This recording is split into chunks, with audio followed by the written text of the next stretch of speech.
Hai, apa kabar hari ini? Semoga selalu sehat ya. Saya Riani, kembali hadir untuk membacakan serial Bukek Xiansu volume yang ke-10. Di volume sebelumnya, Raja Hantiong menikahi Tekuatlin, dan ini kelanjutannya. Selamat mendengarkan.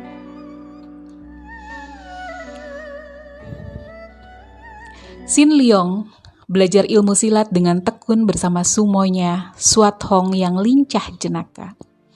Dan mulai tampaklah bakatnya yang luar biasa. Tidak mengherankan kalau para tokoh Kang Ao ingin memiliki bocah ini dan menjadikan Sin Leong sebagai bahan perebutan karena dia memang pantas disebut Sintong. Han Tiong sendiri yang merupakan manusia luar biasa dan memiliki kecerdasan yang disebut Kue Bak Put Bong atau sekali melihat tidak bisa lupa lagi, diam-diam menjadi kagum sekali karena dia harus akui bahwa dalam hal kecerdasan dan kekuatan pikiran dia masih kalah oleh muridnya ini. Yang amat mengagumkan hatinya adalah betapa di balik semua bakat yang luar biasa ini terpendam watak yang amat luar biasa. Watak yang penuh kehalusan, kelembutan, dan kasih sayang, juga iba terhadap orang lain yang amat mendalam. Di samping watak yang wajar seadanya, benar-benar seorang bocah yang ajaib. Diam-diam, Sin Leong mengerti bahwa diangkatnya Kuatlin menjadi istri Han Tiong. Biarpun hal ini merupakan hal yang lumrah bagi seorang raja, namun akan mendatangkan banyak ketidakbaikan, terutama di pihak ibu sumoynya. Apalagi ketika dia melihat sikap dan perubahan pada diri bekas pendekar wanita Butongpai itu. Akan tetapi karena dia hanyalah seorang anak kecil yang tidak tahu apa-apa dan yang sama sekali tidak berhak mencampuri urusan dalam suhunya, maka tentu saja dia hanya berdiam diri, hanya mengikuti perkembangan keadaan dengan hati tidak enak. Yang dikhawatirkan oleh anak yang belum tahu apa-apa ini memang sungguh terjadi. Semenjak mengambil Kuatlin sebagai istri kedua, Liu Bei menderita tekanan batin yang amat hebat. Mula-mula tidak terasa olehnya ketika suaminya makin jarang bermalam di dalam kamarnya, karena hal ini dianggapnya lumrah setelah suaminya memiliki istri lain yang baru. Akan tetapi perasaan kewanitaannya yang halus segera dapat menangkap kehambaran cinta kasih yang dicurahkan suaminya kepadanya. Setelah Kuatlin mengandung, suaminya tidak pernah datang lagi menginap di kamarnya, dan kalau sekali-sekali datang, tidak ada cumbu rayu dan kemesraan sama sekali. Kedatangan Han Tiong hanya untuk menanyakan kesehatan dan agaknya suaminya datang hanya demi kesopanan belaka. Hati seorang wanita amatlah halusnya, mudah tersinggung, mudah gembira, mudah marah, mudah berduka, mudah jatuh cinta dan mudah pula membenci. Setelah Kuatlin melahirkan seorang anak laki-laki, mulailah hati Liu Bei digerogoti iri dan hal ini mendatangkan kebencian hebat. Dia mulai merasa tersiksa batinnya, merasa kesepian. Rasa rindu yang makin menghimpit terhadap belayan kasih sayang suaminya membuat Liu Bei makin tersiksa, menambah kebenciannya terhadap Kuatlin yang makin dipuja suaminya itu. Liu Bei bukan seorang wanita yang gila akan kedudukan.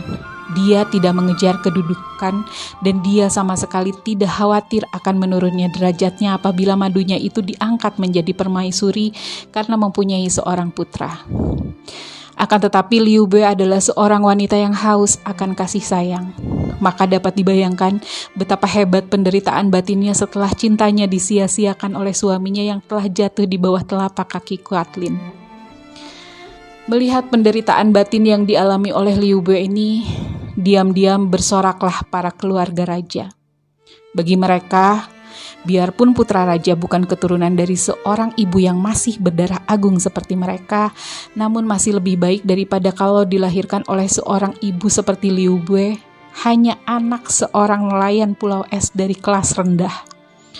Pula kebencian mereka yang terdorong oleh iri hati terhadap Liu Bei membuat mereka condong kepada Kuatlin sehingga kelahiran Han Buong, nama putra itu, disambut dengan penuh kegembiraan oleh keluarga raja dan juga oleh semua penghuni Pulau Es sebagai penyambutan terhadap lahirnya seorang putra raja yang akan menjadi pangeran mahkota.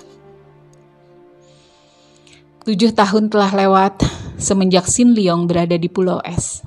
Dipandang begitu saja, agaknya keadaan Pulau Es dan kerajaan kecilnya selama 7 tahun itu tidak terjadi perubahan sesuatu. Para penghuninya masih hidup dengan tenang dan tentram dalam penuh kedamaian seperti puluhan bahkan ratusan tahun yang lalu. Raja Hantiong tidak kalah bijaksana dalam mengendalikan pemerintahan kecilnya, sehingga para penghuni Pulau Es hidup bahagia, sedangkan pelanggaran-pelanggaran yang terjadi hanya sedikit sekali. Namun sesungguhnya terjadi perubahan yang amat besar dan banyak. Tek Kuat Lin kini menjadi permaisuri, diangkat secara resmi oleh Hantiong sehingga kedudukan Liu Bue tergeser menjadi selir. Tek Kuat Lin bukan hanya menjadi wanita pertama yang paling tinggi tingkat kedudukannya, namun juga telah menjadi seorang wanita yang memiliki kesaktian hebat. Hanya kalah oleh suaminya dan beberapa tokoh lain di Pulau Es. Namun hasratnya untuk membalas dendam terhadap Pat Ju Kai Ong agaknya telah lenyap sama sekali. Dia kelihatan hidup bahagia, tenggelam dalam belayan penuh kasih sayang dari suaminya, dan melihat putranya yang kini telah berusia 6 tahun menjadi seorang anak laki-laki yang tampan dan sehat. Biarpun tubuhnya agak kecil, sebagai pangeran tentu saja Bu Ong digembleng oleh ayahnya sendiri sejak anak-anak. Sin Leong telah memperoleh kemajuan yang menakjubkan dan mengagumkan Hantiong sendiri. Semua ilmu yang diajarkan oleh raja itu sekali dilatih dapat dilakukan dengan hampir sempurna. Tentu saja dalam waktu beberapa tahun, dia telah jauh melampaui tingkat kepandaian sumoinya. Dan setelah dia berusia 14 tahun, Sin Leong telah jauh meninggalkan tingkat sumoinya. Bukan hanya dalam hal ilmu silat, akan tetapi juga dalam ilmu sinkang, dia maju pesat karena tanpa diperintah oleh suhunya. Dengan tekun, Sin Leong berlatih seorang diri di bawah hujan salju yang amat dingin, sehingga dia dapat menampung intisari tenaga Im Kang yang amat hebat.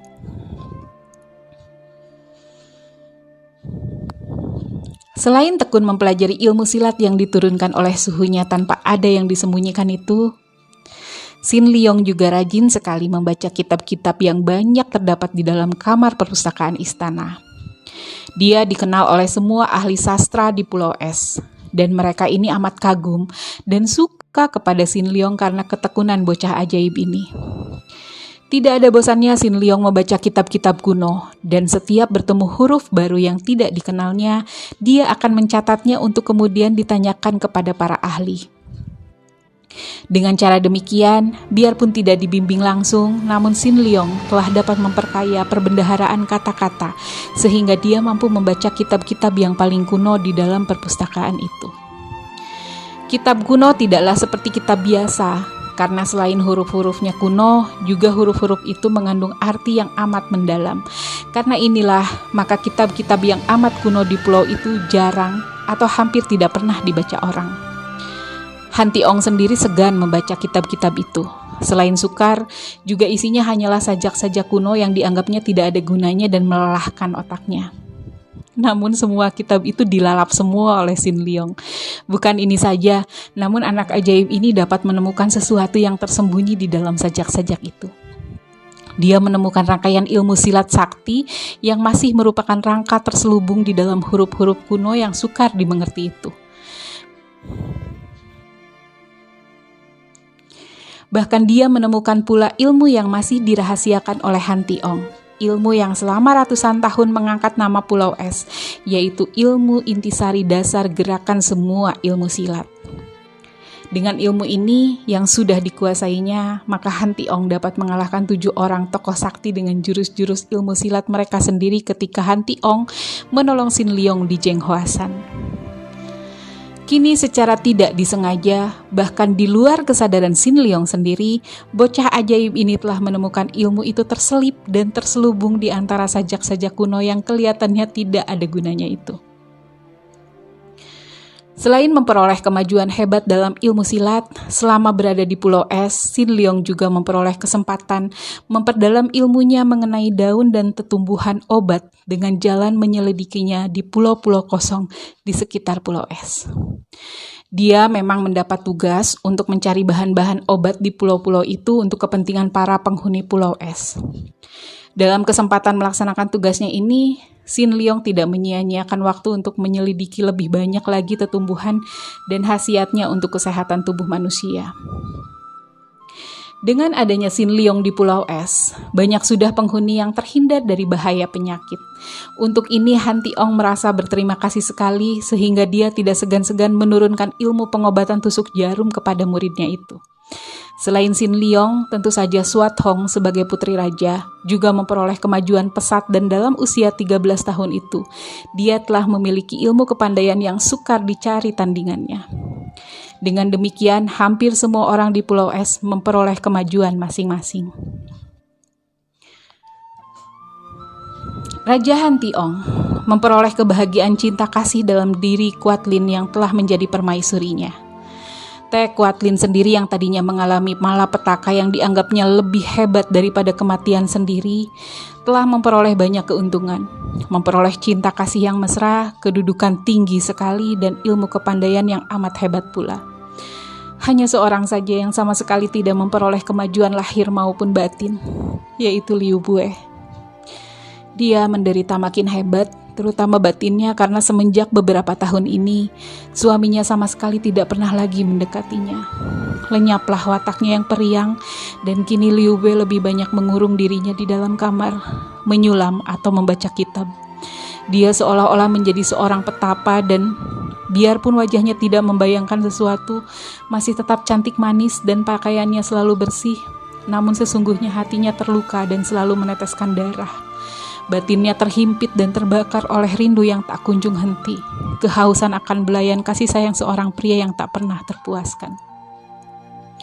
Keadaan di dalam istana dengan adanya penderitaan Liu Bue, dengan adanya para anggota keluarga istana yang masih menaruh benci kepadanya dan tidak melihat kesempatan untuk menjatuhkan wanita ini karena Liu Bue selalu bersikap diam dan tidak memperlihatkan sesuatu. Merupakan api dalam sekam yang setiap saat tentu akan berkobar atau meledak. Hal ini tidak saja dirasakan oleh semua anggota keluarga raja, bahkan dirasakan pula oleh Sin Leong dan Suat Hong. Seringkali Sin Leong kehilangan kejenakaan Suat Hong yang merupakan ciri khas darah ini. Ketika melihat darah itu termenung seorang diri, dia menarik nafas panjang dan sekali waktu dia menegur. Sumoy, kenapa kau termenung dan wajahmu suram? Lihat, hari ini tidak sesuram wajahmu. Sinar matahari mencairkan salju dengan cahaya yang keemasan. Suat Hong memandang pemuda itu dan menarik nafas panjang. Betapa aku tidak akan muram menyaksikan keadaan yang begini dingin di dalam istana, Su Heng. Ayah memang masih biasa dan baik kepadaku, juga ibu baik kepadaku. Akan tetapi antara ayah dan ibu seolah-olah terdapat jurang pemisah yang amat dalam. Tidak pernah lagi aku menyaksikan keduanya beramah tamah dan bersenda gurau seperti dahulu lagi. Apakah karena ibu permaisuri? Sumoy, kita tidak mempunyai hak untuk bicara mengenai orang-orang tua itu. Hal itu adalah urusan mereka sendiri. Aku mengerti, Su Heng. Akan tetapi aku melihat kedukaan hebat bersembunyi di balik senyum ibu kepadaku. Aku tahu betapa dia rindu kepada ayah. Rindu yang membuatnya seperti gila. Hush. Aku tidak membohong, Su Heng. Seringkali aku mendengar ibuku mengigau memanggil nama ayah dan menangis dalam tidur. Ibu selalu gelisah kalau tidur dan biarpun dia hendak menyembunyikannya dariku, namun aku tahu betapa ibu menderita sengsara batin yang hebat, menderita rindu yang menghancurkan batinnya.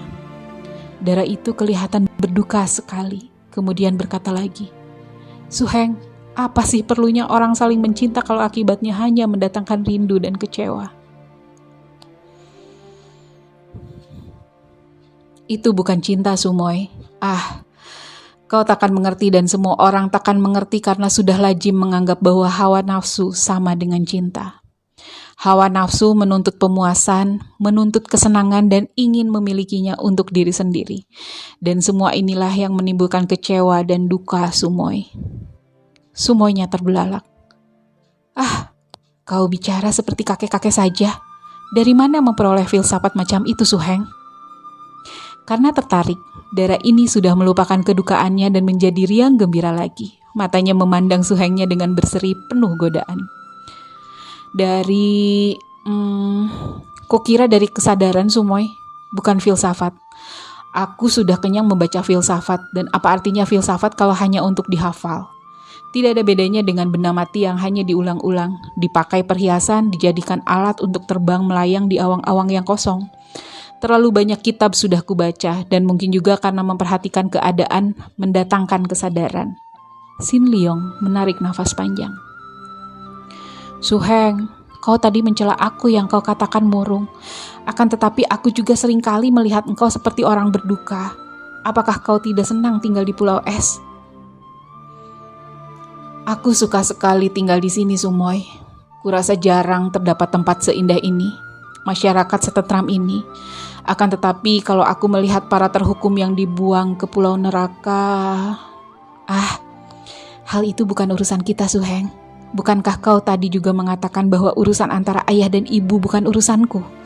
Maka urusan hukuman itu pun sama sekali bukan urusan kita. Kau keliru, Sumoy. Urusan ayah bundamu memang merupakan urusan pribadi mereka. Akan tetapi urusan orang-orang terhukum adalah urusan umum, urusan kita juga. Aku sama sekali merasa tidak senang dengan adanya peraturan itu. Aku akan berusaha untuk mengingatkan Suhu. Tapi ayah seorang raja, Suheng. Raja pun manusia. Tapi raja hanyalah menjalankan hukum yang berlaku, Suheng. Hukum pun buatan manusia, benda mati. Tiba-tiba terdengar suara tambur dipukul. Sejenak dua orang muda-mudi itu memperhatikan dan wajah Sin Leong menjadi muram. Nah, ada lagi sidang pengadilan yang akan menjatuhkan hukuman. Entah siapa lagi sekarang yang melakukan pelanggaran. Mari kita lihat, Suheng. Tangan Sin Leong digandeng oleh Swat Hong yang menariknya ke arah bangunan di samping istana. Bangunan ini dijadikan ruang sidang pengadilan di mana dijatuhkan hukuman terhadap mereka yang melakukan pelanggaran-pelanggaran. Ketika mereka tiba di situ, telah banyak penghuni Pulau Es yang menonton di luar ruangan. Dan tentu saja, dua orang muda-mudi itu mudah untuk memasuki ruang sidang dan duduk di atas kursi yang berderet di pinggiran.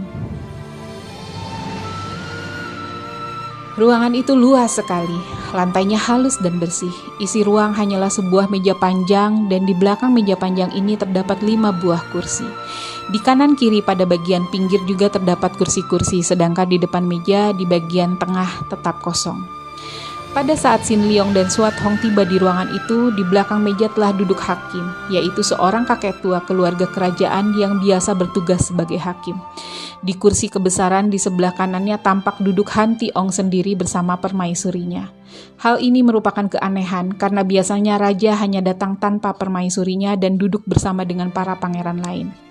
Agaknya permaisuri Raja Han Tiong sekarang ini ingin pula melihat pengadilan dilakukan di Pulau Es. Para pesakitan sudah berlutut di atas lantai di depan meja. Jumlahnya ada 3 orang. Seorang adalah laki-laki tinggi besar, penuh brewok yang matanya lebar dan gerak-geriknya kasar. Seorang lagi, laki-laki muda yang tampan, dan terakhir ialah seorang wanita yang usianya 40-an. Wanita yang masih cantik ini berlutut di samping laki-laki muda yang kelihatan ketakutan. Tidak seperti laki-laki tinggi besar dan si wanita yang kelihatan tenang-tenang saja. Dengan suara lantang, jaksa penuntut membacakan tuntutan kepada laki-laki tinggi besar yang sudah berlutut di depan setelah namanya dipanggil, yaitu Bo Tangkui. Bo Tangkui telah berkali-kali diperingatkan karena sikapnya yang kasar, suka menggunakan kepandaian menghina yang lemah dan suka mencuri. Terakhir ditangkap karena melakukan pencurian, mengambil batu hijau mustika penyedot racun ular milik orang lain. Karena kejahatannya membahayakan Pulau Es, dapat menimbulkan kekacauan dan permusuhan, maka hukuman yang paling berat patut dijatuhkan atas dirinya. Selain untuk memberantas kejahatan dari permukaan pulau, juga sebagai contoh kepada semua penghuni pulau. Hening sejenak. Kemudian terdengar suara hakim tua yang lemah dan agak gemetar. Bo Tangkui, kau sudah mendengar tuduhan atas dirimu. Kau diperkenankan membela diri. Bo Tangkui yang berlutut itu memberi hormat kepada raja. Kemudian dengan suaranya yang kasar dan nyaring berkata, "Hamba mengaku telah melakukan perbuatan itu, karena hamba ingin memiliki mustika batu hijau. Hamba telah menerima banyak budi dari Sri Baginda. Kalau sekarang dianggap berdosa, hamba siap menerima segala macam hukuman yang dijatuhkan kepada hamba." Hakim berpikir sejenak, kemudian sambil mengetok meja dia berkata, "Pengadilan memutuskan hukuman buang ke pulau neraka karena Bo Tangkuy." Suasana menjadi hening. Keputusan hukuman ini merupakan yang lebih hebat daripada penggal kepala. Di antara mereka yang mendengarkan banyak yang menahan nafas dengan muka pucat, dan ada pula yang menaruh hati kasihan kepada Bo Tangkuy. Akan tetapi pesakitan itu sendiri setelah memandang kepada raja lalu berkata dengan suara penuh pahit getir, "Hukuman apapun bagi hamba tidak terasa berat. Yang terasa berat adalah bahwa hamba dipaksa untuk memusuhi pulau es yang hamba cintai." "Jadi engkau menerima keputusan hukuman?" Hakim bertanya. Nanti dulu," tiba-tiba terdengar suara nyaring. Han Tiong sendiri mengangkat muka, memandang tajam ketika melihat Sin Leong telah berdiri dari kursinya dan mengeluarkan seruan itu. "Harap Suhu dan para cui sekalian maafkan saya. Akan tetapi pesakitan berhak untuk dibela dan saya hendak membelanya. Saudara Bo Tangkuy ini dianggap berdosa dan memang dia telah melakukan pelanggaran. Akan tetapi patutkah kalau kesalahannya itu lalu dijadikan tanda bahwa dia seorang jahat yang tidak bisa diampuni lagi? Saya hendak bertanya, siapakah di antara cui sekalian yang tidak pernah melakukan kesalahan? Semua manusia pasti pernah melakukan kesalahan, dan karena kita semua manusia, maka kita pun tentu pernah melakukan kesalahan. Siapakah yang mau kalau di kesalahan itu dilakukannya lalu dijadikan tanda bahwa selamanya dia akan bersalah atau berdosa dan patut dihukum tanpa ampun lagi? Kesalahan yang dilakukan oleh Bo Tangkuy adalah sebuah penyelewengan biasa yang dilakukan oleh manusia yang berbatin lemah. Manusia yang berbatin lemah dan melakukan penyelewengan sama saja dengan seorang yang sedang menderita semacam penyakit. Hanya bedanya yang sakit bukan tubuhnya, melainkan hatinya. Akan tetapi setiap orang sakit bisa sembuh. Maka menghukumnya dengan hukuman keji itu sama dengan membunuhnya. Hening sekali keadaan di situ setelah pemuda tanggung ini mengeluarkan pembelaannya. Akan tetapi di sini sudah diadakan hukum sejak ratusan tahun dan kita semua harus tunduk kepada hukum, kata Han Tiong ketika melihat betapa hakim ragu-ragu untuk menjawab. Dia maklum bahwa Sin Leong disukai banyak orang di situ, dan selain ini agaknya para pejabat itu juga sungkan mendebat karena pemuda itu adalah murid raja. Karena inilah maka Han Tiong sendiri yang mengeluarkan suara membantah. "Harap Suhu memaafkan Tecu kalau Tecu terpaksa mendebat. Saudara Bo melanggar hukum yang dianggap berdosa lalu menurut hukum harus dibuang ke pulau neraka. Dari manakah timbulnya pelanggaran yang disebut dosa? Kalau tidak ada hukum, mana mungkin ada dosa? Kalau tidak ada larangan, mana mungkin ada pelanggaran? Hukum itulah yang menciptakan dosa dan pelanggaran. Hukum itulah yang keji, karena hukuman yang dijatuhkan sebetulnya lebih kotor daripada dosa itu sendiri. Kalau dia dianggap bersalah lalu dibuang ke pulau neraka, bukankah hal itu membuat dia menjadi makin jahat dan mendendam? Andai kata seorang penderita sakit, penyakitnya menjadi makin parah. Apakah hukuman pembuangan ke pulau neraka itu akan menginsafkannya? Suhu, sudah berkali-kali Tecu menyatakan bahwa hukuman seperti ini tidak patut dilakukan. Lebih baik menuntut mereka yang tersesat agar kembali ke jalan benar daripada menghukum mereka dengan kekerasan yang akan membuat mereka menjadi lebih jahat lagi. Kwa Sin Leong, kau tidak berhak untuk mencela hukum yang sudah menjadi tradisi kami. Hakim, lanjutkan persidangan, dan pembelaan yang dilakukan atas diri Bo Tangkuy tidak dapat diterima. Bentak Han Tiong yang merasa tersinggung juga mendengar betapa peraturan yang dijunjung tinggi selama ratusan tahun oleh nenek moyangnya itu kini disangkal dan dicela oleh seorang bocah yang menjadi muridnya. Sin Leong menghela nafas dan terpaksa dia duduk kembali. Kau terlampau berani, Suat Hong berbisik. Tiada gunanya, Sin Leong balas berbisik. Suara jaksa yang lantang sudah memanggil nama dua orang pesakitan yang lain, yaitu laki-laki tampan dan wanita cantik itu. Mereka maju dan berlutut di depan pengadilan. Xia Ginhua dan Lu Qiat telah ditangkap karena melakukan perzinahan. Karena Sin Ginhua telah menjadi istri syah dari Jihoat, maka perbuatan itu merupakan perbuatan hina yang amat berdosa, melanggar larangan keras yang telah disahkan hukum. Karena itu, tidak ada pengampunan baginya dan mohon pengadilan menjatuhkan hukuman terberat kepadanya. Adapun Lukiat, biarpun masih muda dan belum beristri, namun dia telah berjinah dengan istri orang, maka dia pun harus dijatuhi hukuman yang layak, kemudian terserah kepada hakim.